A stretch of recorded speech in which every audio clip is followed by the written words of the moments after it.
people can hear the funny jokes that he tells in our ear. Yeah, absolutely.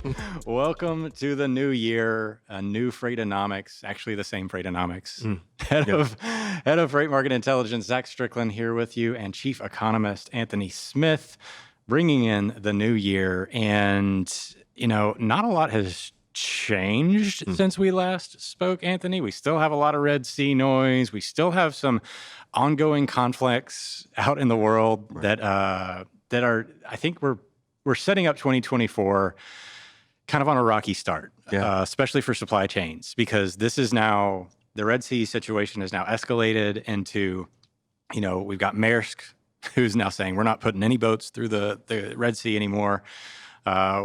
It's in a lull for the freight market, the transportation market.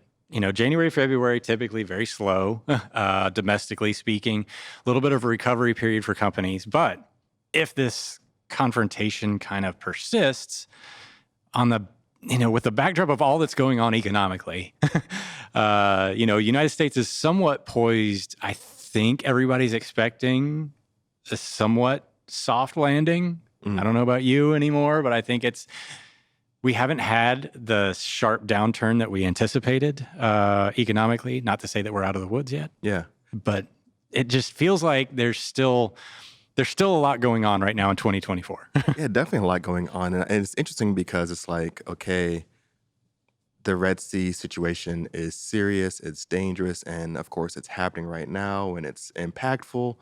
But I also understand that it's not going to be a story after the next story happens, and there's likely going to be some more activity in the Red Sea that we're not talking about. Like Ukraine, Russia didn't just fade away, but that's still a thing. We don't talk about it anymore. So it's just almost until the next thing happens, and then it's all eyes going to be on that. You know what? I was born in the right era because my attention span is the same. Like I have the 2-second attention span, and then it's like, oh, what's shiny? Next thing. Yeah. This is a big current issue, and I think the thing around the expectations for a soft landing is, while I think it's possible, I think that it can be dangerous to kind of build out that expectation for a soft landing, because you're essentially going to be planning for the best case scenario while we're actively going into a decline right now. So not in the freight environment, but in the macroeconomic environment. So hopefully we'll get fourth quarter GDP soon. And of course, going to be looking for positive outlooks there. But we had a outstanding result from the third quarter with a lot of support from the consumer. Now we're starting to see persistent downward movement in job openings. And that's going to be the telltale sign, okay, how long can the economy hold up? How long can the job market last? Because that's going to be the underpinning for a lot of the consumer activity and overall macroeconomic growth. Yeah, and that's what I want to dive into today is what are the trends, economically speaking, that are going to influence 2024? Because, the consumer kind of was more resilient last year. Let's just put a bottle on that. They were a lot more resilient despite all the rate cuts, the aggressive rate cutting. Or increases. Yeah, sorry, rate increases, sorry. And I think we all kind of expected a faster response. And that may be coming due in 2024. I think the labor market is a lagging indicator of what that is. And seeing as the Fed has already kind of acknowledged that, saying like, you know what, next year we're probably going to cut rates. Yeah. We're done raising them. Getting ahead of myself there a little bit. But before we get into too much stuff here, let's get in. Oh, and also while you're hearing the marketing too, I'm going to be looking at LinkedIn and all the other streaming platforms because we're live right now. So after the marketing too, if you have some questions for Zach or just want to say hello, whatever it might be, jump in that comment section so you can be a part of the show. But Zach, counting you in 3, 2, 1, go. All right, let's look at this OTVI. Now, you're looking at the last 2 years. You see this trough that we're in right now. We're still coming out of that New Year's Eve, New Year's Day type trough that we normally see every year. This is the slowest time of the year, especially because Christmas and New Year's are stacked up on week over week. And 2 Mondays in a row, definitely strong. And I think that's my takeaway here, is that seeing as, we had the same type of situation last year, but demand is still stronger year over year. And a lot of that is derived from that West Coast volume staying stronger than last year. Again, leading me to the conclusion that we're still in a point where inventory correction has occurred, and that is keeping a little bit of tightness and activity downstream on the retail sector, which The numbers aren't out for it yet, but it looks like we did have a relatively good holiday season from my perspective, at least from the freight perspective. So let's go to the next chart. I know that's not going to feel like a lot because here's the outbound tender rejection index.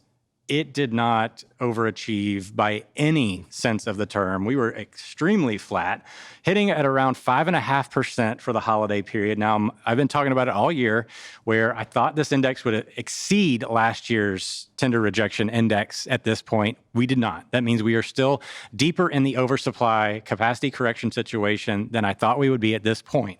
So demand may be relatively good, but capacity is still overserved to this point. Let's go to the next chart. Looking at the spot market, spot rates here, not a lot to see here. Actually, spot rates were down year over year. This isn't necessarily that surprising. Spot rates are very noisy and dirty. They have a lot of other things going on in their mix in terms of expedited freight volumes, et cetera. And then let's go to the last chart here, and this is going to be our CDNCA, Carrier Details Net Changes in Trucking Authorities. It is deeply red. We are seeing a continued exodus of operations closing in the truckload market in the domestic United States. So that's a big one because you saw that the outbound tender rejection index didn't impress, as you mentioned, stayed relatively flat. But we're still seeing that there is a bleed off overall, but still not yet meaningful enough to have that upward movement in the OTRI. Yeah, and that's it. It's coming. Yeah. It's coming. The flip in the freight market is coming. Is it going to happen this year? I think the odds of that are becoming more and more likely, especially if demand persists. But again, to your point about the soft landing concept, how soft is it? Yeah. The labor market isn't turning down sharply, though. It's going in the direction that we thought it would. We're having less openings, less hiring, less quits, that direction. But is there anything in the labor market right now that has you overly concerned or optimistic?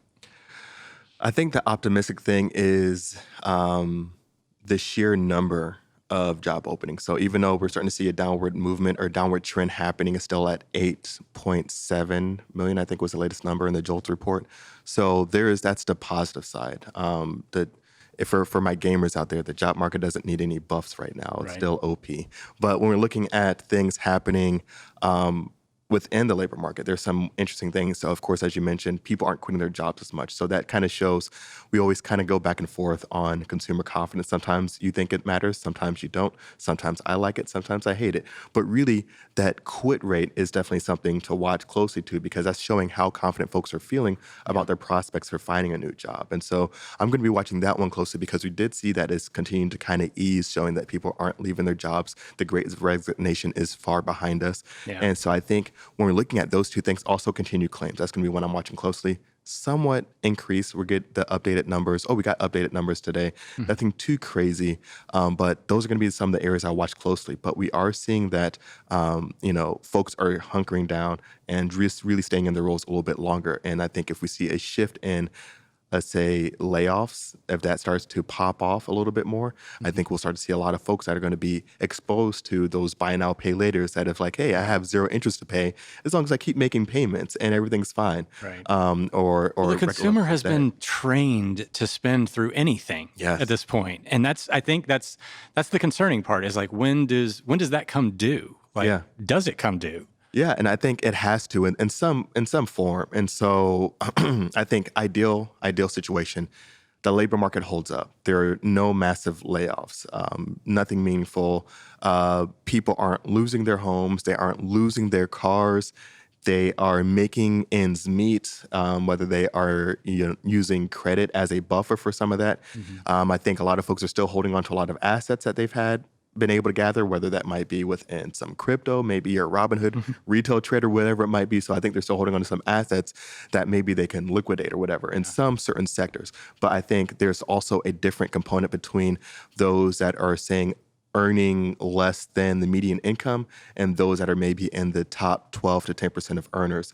I think those folks are going to be doing a little bit better, of course, because they're going to be a little bit more insulated from some of those inflationary pressures compared to those that are just like, hey, I make maybe minimum wage or a little bit more than minimum wage, and any sudden shifts in inflation that have continued to happen continue to chip at me. So I think those are going to be the big ones that are going to be impacted. We saw a large demand for services, of course. Thanks Taylor Swift, thanks Beyonce, thanks Drake, thanks did Billie Eilish go on tour? I feel like she has a large Probably. following as well. Yeah. So thanks to all those entertainers and Barbie and Oppenheimer and all that good stuff, pulling some service spending, things like that. I think service spending is going to be a larger component going into the first quarter for sure than compared to maybe it was in previous years. But I don't see that momentum continuing to build robustly if we start to see that there is a stranglehold on resources for consumers. Yeah, everybody kind of got that service spending out of their system in 2023, I feel like, or they at least scratched that itch. Yeah. I don't know if they got it out of their system. I don't know if they ever will, but it seems like that kind of knee-jerk reaction is going to be a little bit more muted this year compared to last. We'll see, especially if the job market situation. Now, the minimum wage increased in 22 states start of the year. You and I have had this discussion about minimum wage before.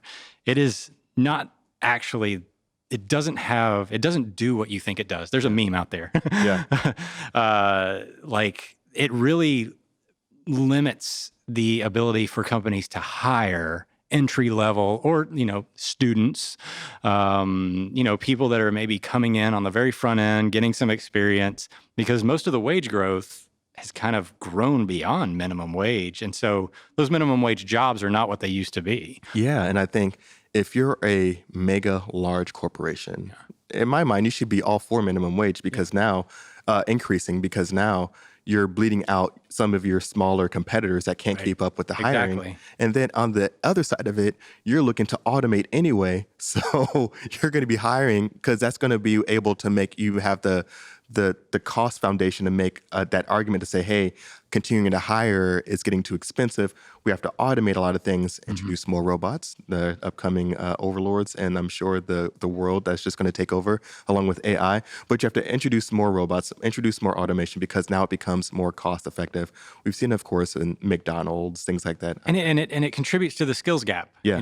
Thomson Reuters sponsored us last month, and one of their big themes of this year was the skills gap continues to widen. And if you can't get in on the bottom, if we don't have entry-level jobs that train people, some of the most valuable experience I got was coming in at the very bottom end, jobs that nobody really wants to do, but you got to earn your stripes, come in on the ground level, earn it, learn some basic fundamentals, and that kind of sets the tone for the rest of your career or whatever you go on to do. Even if it doesn't have anything to do with what you end up doing, there's still a lot of valuable experience. I was a server for a period of time. Learned a lot about people and how to manage and do things there that I've carried with me, again, below minimum wage United States. But that's still if you're limiting the amount of entry level positions, that's not a great long-term thing, in my opinion. Yeah, and I think when we're looking at the idea around entry-level jobs, I think a lot of people are looking at entry-level jobs as maybe sometimes even career paths. Hey, I'm just going to stay here. And then the other thing is, I think when we're looking at, it's almost like athletics, where the entry-level requirements are just only going to keep increasing and increasing and increasing. Almost like with sports, I'm a former athlete here. If I had my training in my prime at, when I was 23, 24, whatever, and I was just placed maybe 40 years in the past, I would be an anomaly. Now, today I'm about average tier athlete just because the standards and training have just increased so much. Now with AI, those standards are going to be even higher because everything's going to be hey, you don't have this skill set, you don't have that skill set. Right. What are you doing here? When these are skill sets that a lot of people didn't develop until maybe they had the grace to develop them within, 2-3 years of the career. Now you have to come in with some of these skill sets ready to go. Yeah, and we need to have a show about AI for sure because there's a lot of questions. I think a lot of people envision Terminator 2 style Skynet taking over, and there's a lot of misconceptions out there about that. So I want to pull back to the maritime side of things. This will probably be the biggest story of the first part of the year for 2024. Greg Miller has written an article. I highly recommend everyone read it. Container shipping rates spike as Red Sea crisis draws first blood. That is a very grim title, but it is important to know that the conflict in the Middle East is relevant even to people here in the United States. It is a potential problem for supply chains. It hasn't manifested fully, but the longer that this thing goes on, I think we do have some very strong possibilities that this contributes to significantly economically to the United States freight market environment. Definitely. And I think also when we're looking at what's happening domestically, like you mentioned earlier, I think we could talk about a little bit later on, maybe the last minute or so in the show, around interest rates and some of those impacts around what the cuts could do. But I think this is also going to be one of those things where we're looking at the impact on coastal side. So like, okay, what's it going to be in the impact on the East Coast compared to what's going to be the impact on the West Coast as well, and what those routing guides are going to start to look like. Yeah, Henry Byers was on FreightWaves Now this morning. We had a webinar last week. He was on Freightonomics a few weeks ago, talking about the impacts of this. And I think it was fascinating. I mean, we technically have the capacity to handle this type of thing right now, but rates are increasing even in lanes that don't necessarily have a direct impact, such as going from China to North America's West Coast, which is the largest inbound lane into North America. And, you know, these are things that we're going to have to monitor, because right now you got time. You got Chinese New Year happening here in a few weeks. So you have this kind of spike or buildup of demand, but it's not really elevated above where it was at this point. So it's not a demand situation yet. It is a supply situation, because it takes multiple weeks to go around the Cape of Good Hope, Right. and it's largely a Eurozone impact right now, but it doesn't mean that it's not influencing, freight coming in here. So I think, to your point, that East Coast volume that happened, that kind of pulled during the pandemic, we kind of grew that side of the country in terms of imports. That's been bleeding back to the West Coast in terms of overall market share over the last year, regardless of this Red Sea thing. We also had the Panama Canal situation going on. So I think for anyone domestically, domestic transportation, the takeaway here is watch out. As if this persists throughout these winter months, we got to watch out come March, April, May, when people start needing these goods in a timely manner. Henry has talked about how a lot of these carriers have limited their capacity naturally, trying to boost their rates a little bit.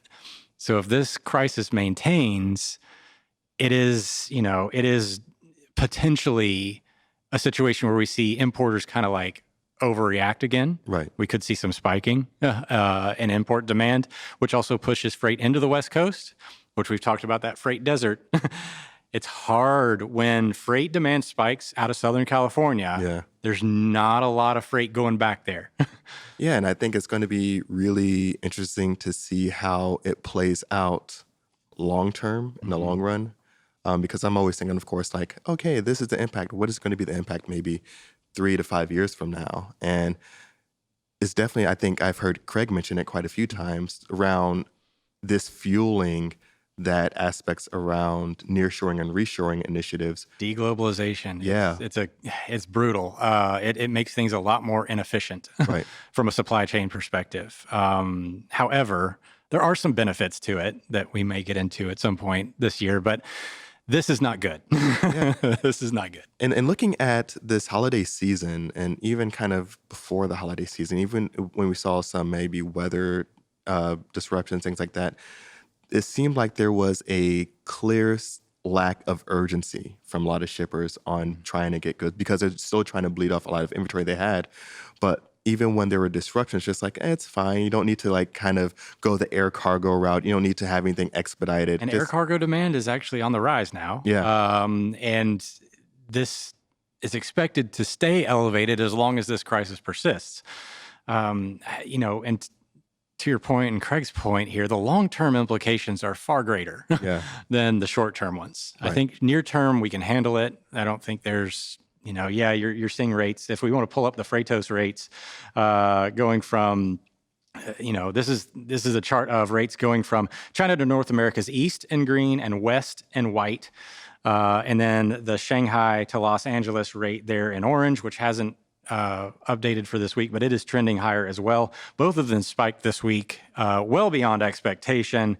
And this is extremely concerning with the speed with which these rates increased.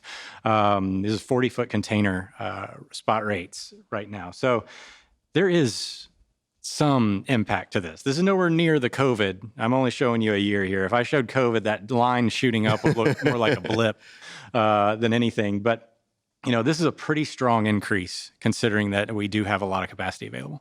Yeah, and also we have to note, talking about another article that was put out not too long ago by Todd Maiden, Yep. talking around the LMI, of course, friend of the show, Dr. Zach Rogers. I'm sure we'll try to get him in and on here shortly, and maybe hopefully in the next week or two. So Zach, if you're watching, I'm probably going to reach out to you soon. Yep. Talking about transportation capacity up again in December, prices fall faster. Yeah, it's kind of a reverse, but also the subhead here was a market change is coming this year more than likely. Right. Just because things kind of loosened up in December isn't that unusual. I think it's a misnomer or a misconception, not a misnomer, among many people that in the freight space that think that December is actually a really, really active month. No, it's the sense of urgency.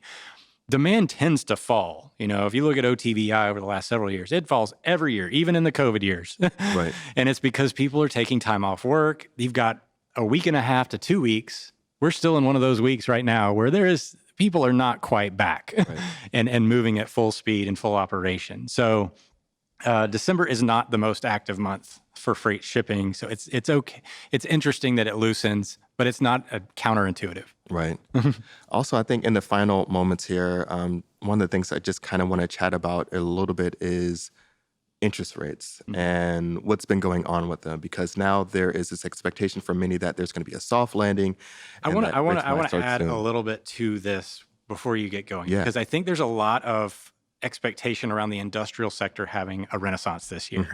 So I want, tell me what you think about now that the Fed has paused their rate cut or rate increases and now signaling cuts at some point in the next 12 months. What do you think that the industrial sector starts, especially with this nearshoring? Do you think that actually gets things going in 2024?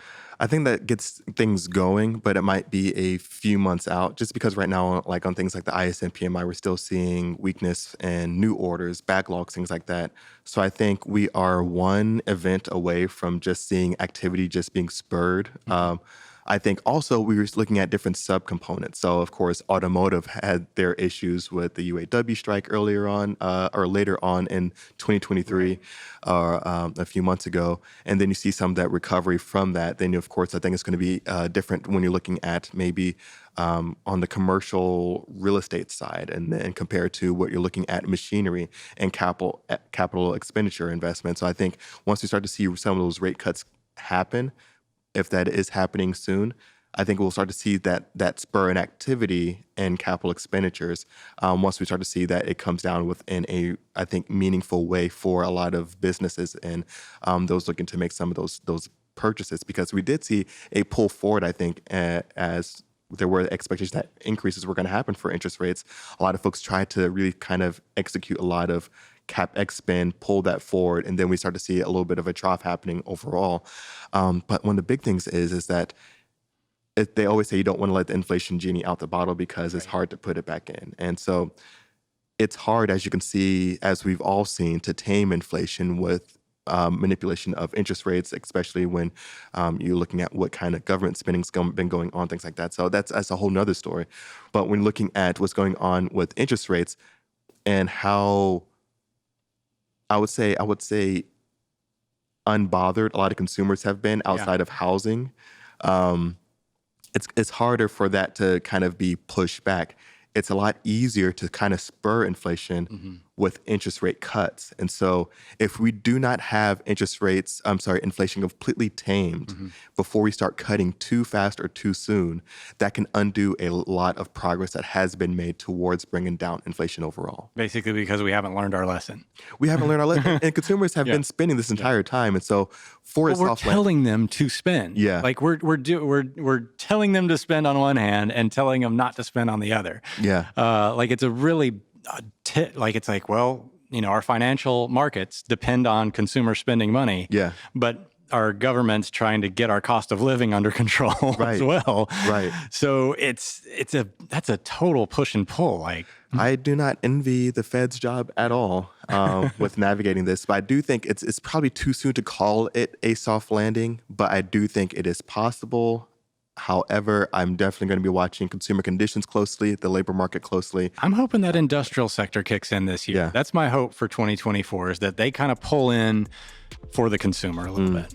Yeah, and I think those minimum wages keep going up. Hey, that industrial sector has to pop off with all the robots that are going to replace all of our jobs. I mean, maybe dystopian future. Maybe someday it'll be Robot Anthony and Robot Zach. Exactly. I've always wanted to be a cyborg. You have. I want to be a cyborg. All right. Incredibly.